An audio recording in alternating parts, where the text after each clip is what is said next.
입출력 장치를 제어하는 I/O 프로세서가 입출력이 완료된 것을 CPU에게 알려줄 때 어떤 기능을 사용하는가?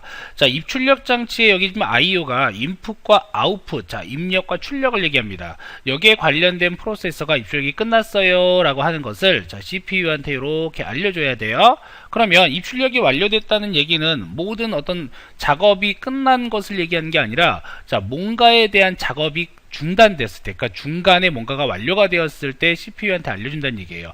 CPU라고 하는 것은 계속해서 일을 하고 있습니다.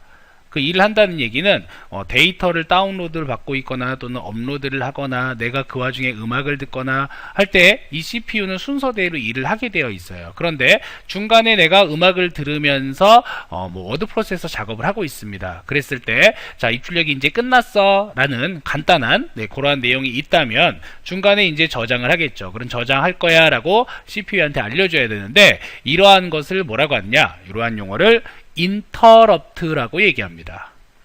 자, interrupt라는 의미는 어떤 하고 있는 일을 방해를 하거나 또는 하고 있는 일을 중단을 시킨다라는 용어로서 활용이 되기도 하는데, 자, 영어 사전에는 뭐 그렇게 나와 있을 거예요. 우리 컴퓨터에서는 어떤 일을 할 때 자, 이렇게 순서가 있습니다. 자, 1번 일을 하고 그 다음에 2번 일을 하고 3번 일을 해야 돼요. 그럼 순서대로 가야 되는데 이 interrupt라고 하는 건 그 중간에 이렇게 하던 일을 끼워 넣는 방식을 interrupt다라고 얘기를 해요.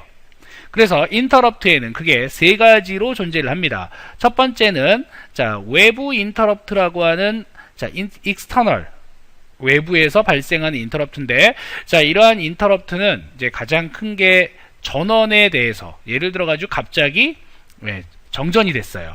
또는 전원 코드가 빠졌어요. 이런 경우에 컴퓨터가 꺼졌다 켜졌겠죠, 그죠? 이렇게 전원에 대한 이상 인터럽트가 있고요.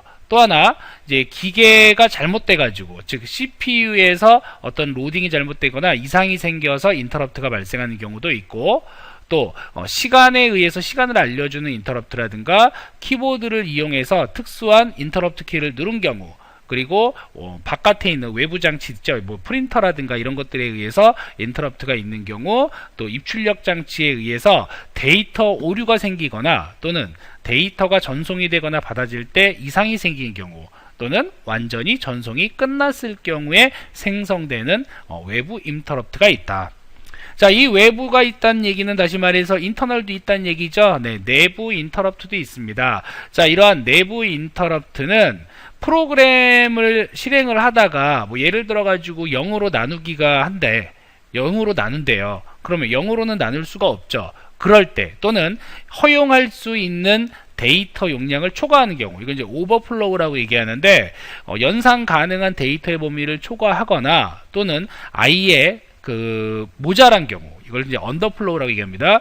오버플로우나 언더플로우가 발생을 했을 때, 또는 명령어가 잘못되었을 때, 그러니까 내부적으로 어떠한 명령이라든가 데이터를 사용할 때 발생하는 것이 바로 내부 인터럽트가 됩니다. 그 외에도 소프트웨어 인터럽트라는 게 있어요. 자, 이러한 소프트웨어 인터럽트라고 하는 것은 흔히 어떤 이제 우리 소프트웨어를 사용하다가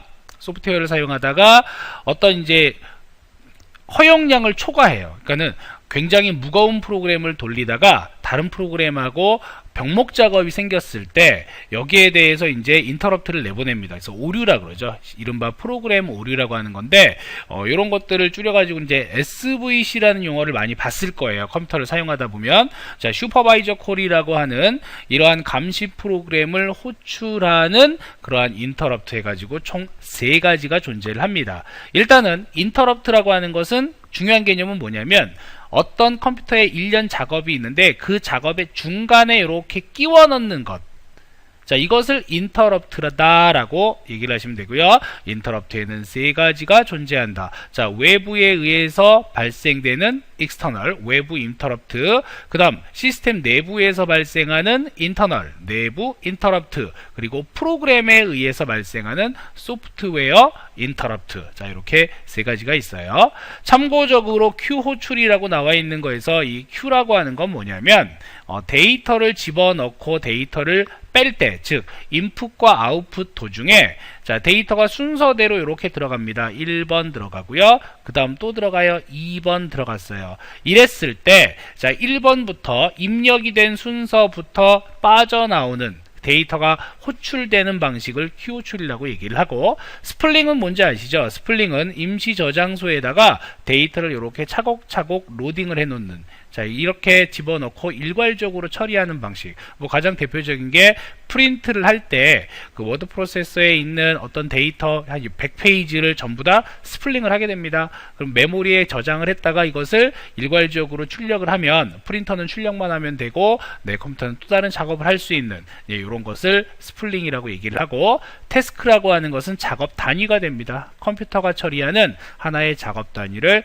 태스크다라고 표현을 하게 돼요. 따라서 자, 이 문제의 정답 뭐죠? 네, 인터럽트가 되겠습니다.